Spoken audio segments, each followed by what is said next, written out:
So we've been getting a lot of questions from our listeners about active personalities, and today we're really going to dig into what makes these folks tick. Yeah, it's really interesting, right? Yeah. Because, when most people hear active personality, they think like, oh, that's the person who's always got to be moving, always the life of the party. Right.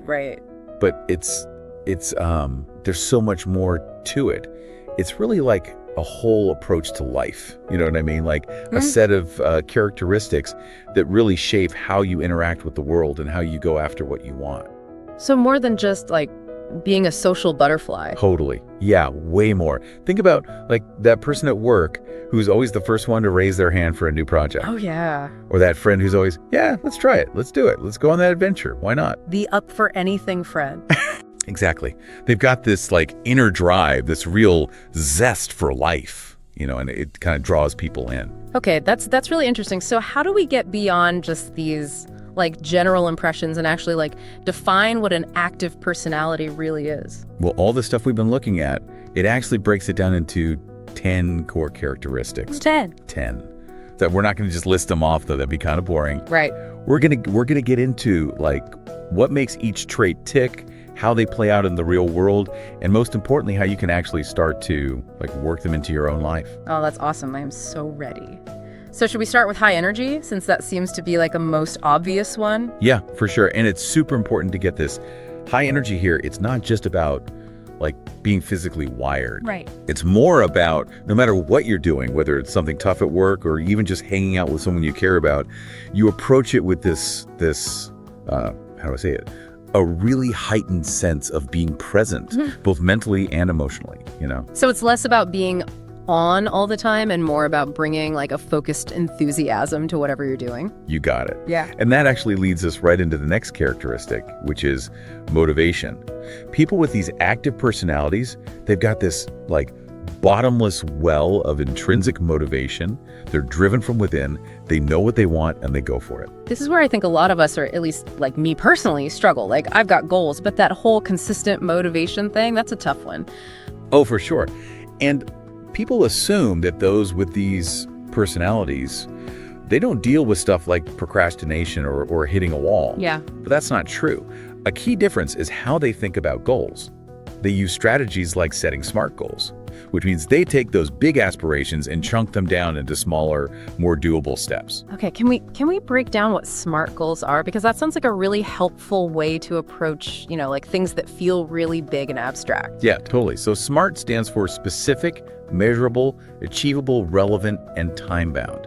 It's a framework to set goals that are crystal clear and you can actually track, and most importantly, that you can actually achieve. It's about setting yourself up for wins instead of getting crushed by like a vague desire to change everything. Okay, so instead of I want to get in better shape, a SMART goal would be more like I'm going to walk for 30 minutes 3 times a week for the next month.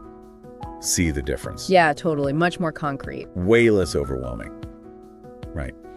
And then that brings us to another thing about these active personalities. Initiative. These folks, they don't just wait around for directions or permission. They see an opportunity and boom, they're taking action. Right. They're the ones coming up with the game-changing solutions, and not because someone told them to. It's just who they are, I feel like that proactive mindset is so huge, not just at work, but in every part of life. Totally. It's all about being comfortable with a little bit of risk. Yeah. And if things don't work out, they're more likely to be like, okay, what can I learn from this? Instead of seeing it as a total failure. And that actually ties into another core characteristic, resilience. So they're not just like jumping in head first, they're going for it, but with this understanding that they might have to adjust along the way. Yeah, exactly. Yeah. Like they're all about that growth mindset. They see a challenge and they're like, bring it on. This is how I learn and grow. Not, oh no, gotta run away. And speaking of which, this all ties into another one of those active personality traits. Resilience. Okay, so how do we get that? Because, the world throws a lot our way. It's easy to feel discouraged when things don't go as planned. But these active personality types, they always seem to bounce back. What's their secret weapon? It's less about a secret weapon and more about a combo of, mindset and habits they've built up. They tend to have this really positive outlook, Okay. And research shows that optimism actually makes you more resilient. So it's not just them being like cheerful. It actually helps them deal with tough stuff. more effectively. Totally. And this actually connects to another one of those characteristics, adaptability. Yeah. Active personalities, they're like chameleons. Change happens, and they just roll with it. They even thrive in those situations, while other people might be all, nope, too much unknown, got to go back. They're over there like, ooh, something new. What can I learn? How can I grow from this? Like they've got this internal compass that just guides them through anything, even if it's totally new. Right. They're not afraid of getting out of their comfort zone. It's like, that's where the good stuff happens. And this leads us right into another characteristic, curiosity.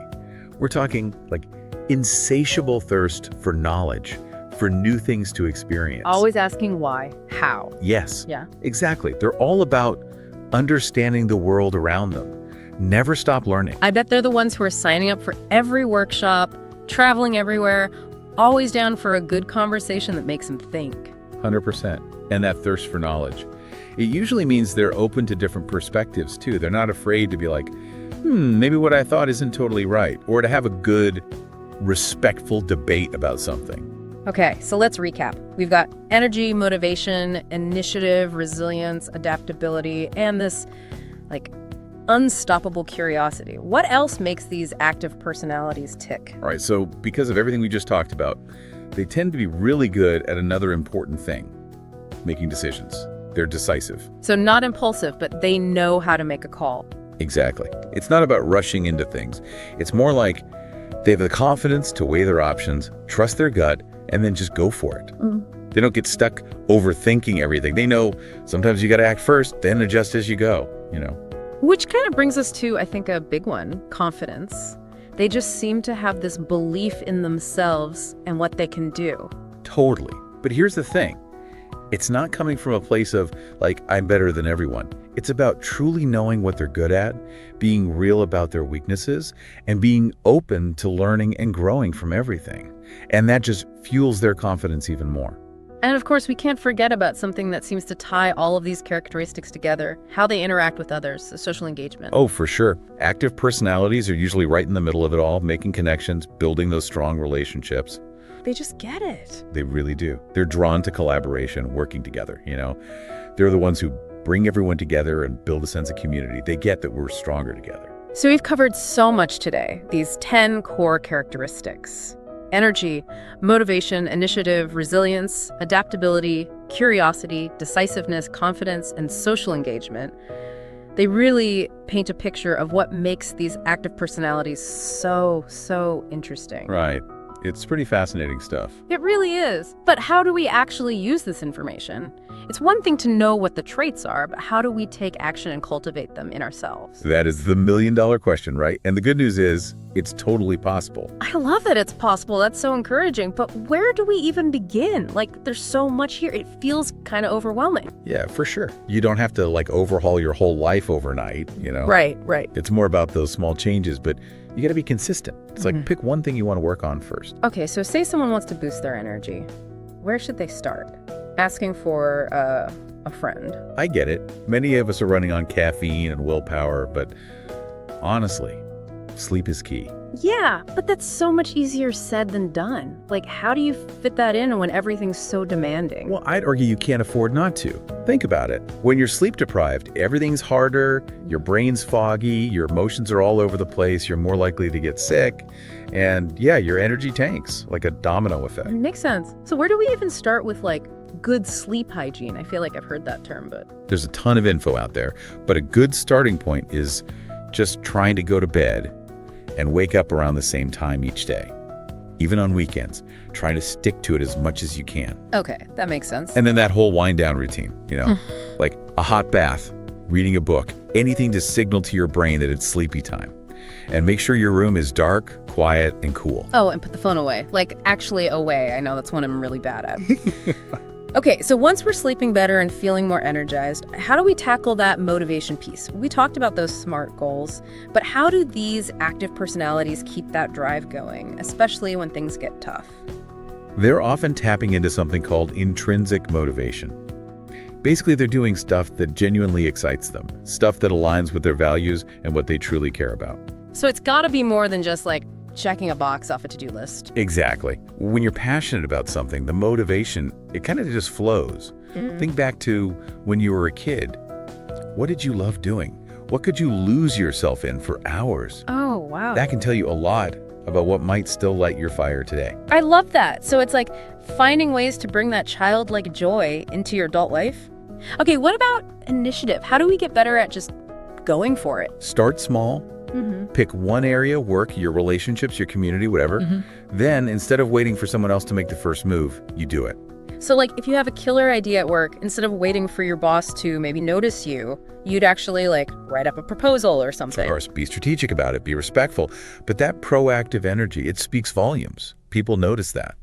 That's awesome. And resilience, how do we bounce back better? Like how do we develop that inner strength? Think of resilience like a muscle. You got to use it to grow it, right? So next time something doesn't go your way, try to see it as a learning opportunity, not a failure. What can you take away from it? It's all about mindset, isn't it? 100%. Yeah. Cultivating a growth mindset, believing that you can always learn and grow, is huge for building resilience. This has been so insightful, and it really feels like this is a lifelong journey. You know, we're always learning and growing. There's just so much we can learn from these active personalities. As we wrap up, is there one thing you really want our listeners to take away from all of this? I'd say approach it like an experiment. Pick one or two of these traits that really resonate with you. Try out some of the strategies we talked about and see what happens. Even those small changes, they can make a world of difference. And the best part is the journey itself is where the magic happens. I love that. So good. Well, that's all the time we have for today's deep dive, but wow, so much to think about. Make sure to check back next week when we'll